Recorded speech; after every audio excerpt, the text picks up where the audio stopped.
Hi అండి, చూసారా? Wow, మొన్న మడుల గురించి చెప్పుకున్నాం కదా, ఆ మడుల్లో వేసిన కొత్తిమీరనండి ఎంత బాగా వచ్చిందో చూసారా. అండ్ కొత్తిమీర గురించి మొన్న మనం చెప్పుకున్నాం కదా, హెయిర్ ఫాలికల్స్ బాగా స్ట్రాంగ్ అవ్వాలి, ఫాలికల్స్ బాగా పెరగాలి అంటే కొత్తిమీరని మనం చాలా ఎక్కువగా యూస్ చేయాలని. కానీ జనరల్గా మనం వంటల్లో ఏం చేస్తామండి, ఓన్లీ టాపింగ్స్కి మాత్రమే వేస్తాం. కానీ కొన్ని రెసిపీస్ ఉంటాయి, లైక్ కొత్తిమీర రైస్ అండి, లంచ్ బాక్స్ రెసిపీ అండ్ మనకు వీకెండ్ రెసిపీ కూడా. అంతేకాకుండా కొత్తిమీర కోరియాండర్ లెమన్ సూప్, ఈ వింటర్లో కనుక కోరియాండర్ లెమన్ సూప్ కనుక మీరు చేస్తే సూపర్గా ఉంటుంది. దానికి కూడా కొత్తిమీరని బాగా ఎక్కువగా వాడుకోవచ్చు.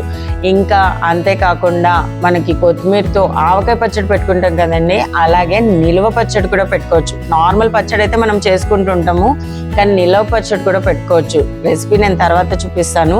అలా నిల్వ పచ్చడి కూడా మనం కొత్తిమీర ఇలా ఉన్నప్పుడు పెట్టేసుకుంటే ఇయర్ లాంగ్ ఉంటుందండి.